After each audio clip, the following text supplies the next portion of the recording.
আমি ওয়াজ নসিহত আল্লাহকারে বহু বছর ধরে করছি আমি।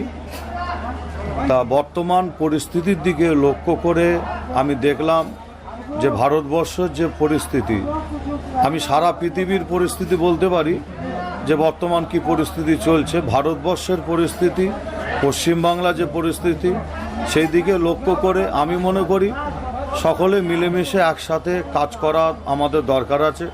সকলে মিলেমিশে একসাথে থাকাটা আমাদের খুবই দরকার। এই বর্তমান পরিস্থিতি যে চলছে, তা কোনো দ্বন্দ্ব ঝামেলা থাকতে পারে, একজন মুসলমান আরেকজন মুসলমানের সাথে হতেই পারে, সেটা আপনার মিটিয়ে নেওয়াটা অবশ্যই ভালো কাজ। এটাকে যারা খারাপ নজরে দেখছে, আমি মনে করি তারা ইসলামের কোনো দিন ভালো চায় না, মুসলমানের কোনো দিন ভালো চায় না। কেন, মুসলমান প্রত্যেকে মিলেমিশে থাকাটাই হচ্ছে ভালো।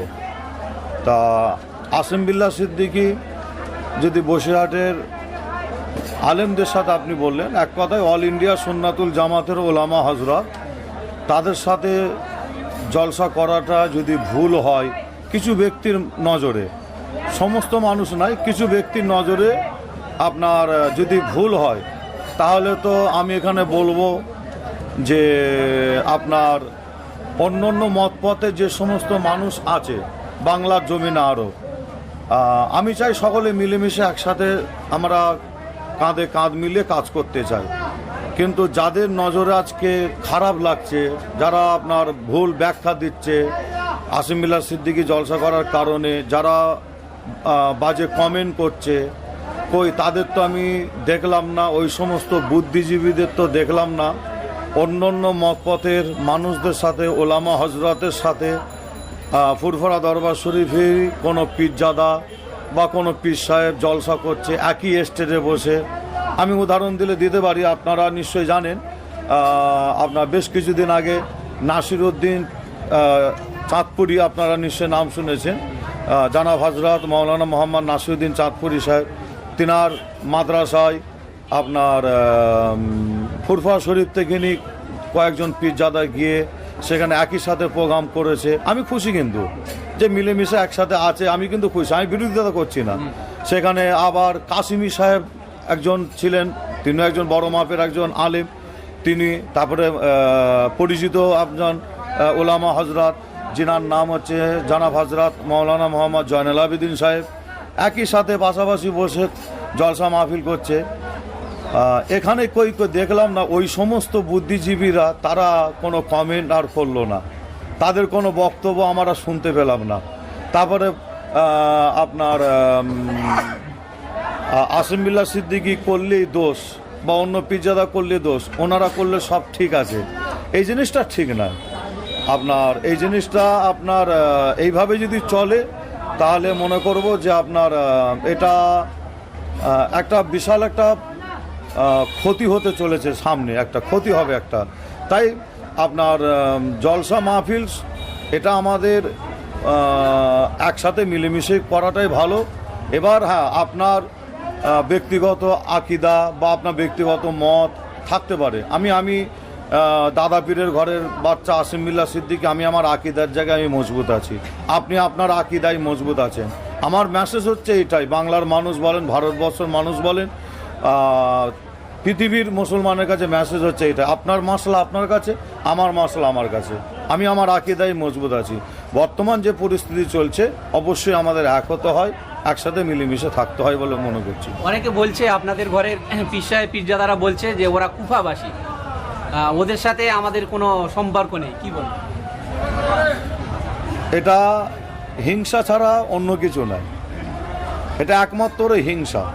এই যে কথাটা যিনি বলছেন, আপনার তিনার মনে প্রচণ্ড হিংসা, আমি জানি না কে বলেছে জানি না, তিনার মনে প্রচণ্ড হিংসা, হিংসা ছাড়া এই কথা বলতে পারে না। কই আর তো পশ্চিমবাংলায় আরও তো অন্য অন্য মতপথের মানুষ আছে, কই বললো না তো যে অমুক জায়গাটা কুফা, অমুক জায়গাটা কুফা, বললো না তো কেন? অল ইন্ডিয়া সুন্নাতুল জামাতের ওলামা হজরতদের বিষয় তখনই আপনার মুখ খুলতে হয়, বা আপনার জামিয়াটা বলেন কুফা বলতে হয়, বা অন্য অন্য জায়গাকে বসিরহাটকে কুফা বলছে। তা বসিরহাট মানুষকে আপনার ছোটো করছে আমি মনে করি, বসিরহাট মানুষ বা চৌইশমানার মানুষের ছোট করা হচ্ছে, আপনার মনে হিংসা নিয়ে এই সমস্ত কথাবার্তারা বক্তব্য দেয়। তা বসিরহাট আল্লামা রুহুল আমিন সাহেব হুজুর শুয়ে আছে, কুফা হতে পারে না। বসিরহাটে আরও আল্লাহর অলিরা শুয়ে আছে। বসিরহাটের মানুষ মুজাদ্দুজ্জামান দাদা হুজুর পীর কেবলা সিলসিলার মহব্বতের মানুষ, দাদা পীরের ভালোবাসার মানুষ। তেনারা মহব্বত করেন, ভালোবাসেন, আল্লামা রুহুল আমিন সাহেব হুজুরকে মহব্বত করেন, ভালোবাসেন। যিনারা বলছে মানুষ তেনাদের আস্তে আস্তে চিনতে পারছে যে তেনাদের কথা ঠিক কি ভুল, মানুষ অবশ্যই বুঝতে পারছে। তবে এই কথাটা বলা ঠিক হবে বলে আমার মনে হয় না, যে যারা কুফা বলে আপনার মানুষের কাছে আপনার ছড়াচ্ছে বা বদনাম করছে, এটা বলা ঠিক না। বলছে যে জামিয়া রহমানিয়া যেটা শিক্ষা প্রতিষ্ঠান, ওখানে ইসলামের তেমন কোনো শিক্ষা দেওয়া হয় না, ওখানে নবী বিরোধী শিক্ষা দেওয়া হয়, কি বলবেন? এটা একদম মিথ্যে কথা, একদম এটা যিনি বলেছেন একদম মিথ্যে কথা, বা কেউ যদি বলে থাকে একদম মিথ্যে কথা। তার কারণ হচ্ছে বর্তমান সময় পশ্চিমবাংলার জমিনে যত মাদ্রাসা আছে, বেসরকারি যত মাদ্রাসা আছে, আমি মনে করি আপনার জামিয়া রহমানিয়ায় মাদ্রাসায় যেমন হচ্ছে আপনার ইসলামিক শিক্ষা যেমন দেওয়া হয়, পাশাপাশি হচ্ছে আপনার জেনারেল শিক্ষাও দেওয়া হচ্ছে, ইসলামিক শিক্ষাও দেওয়া হচ্ছে।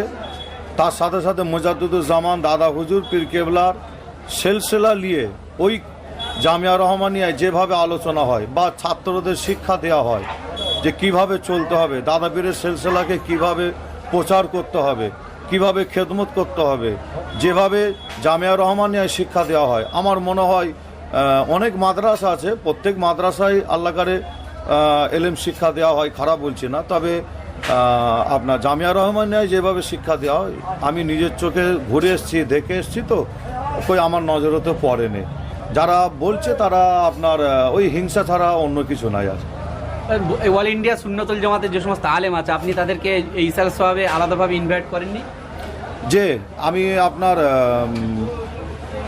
বাংলার মানুষকে ইনভাইট করেছি, দাওয়াত দিয়েছি, প্রত্যেক জলসা মাহফিলে গিয়ে আমি বলেছি আপনারা আসবেন।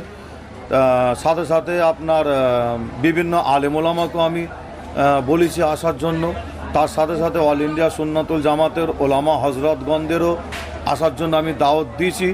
ইনশাল্লাহ আপনার অনেকে আসবে, বা আজকের দিনও কয়েকজন ওলামা হজরত আসছিলেন, আমার সাথে বসেছেন, দেখা সাক্ষাৎ করে গেছেন। আল্লাহ করে আপনার তেনারাও সময় করে আসবে।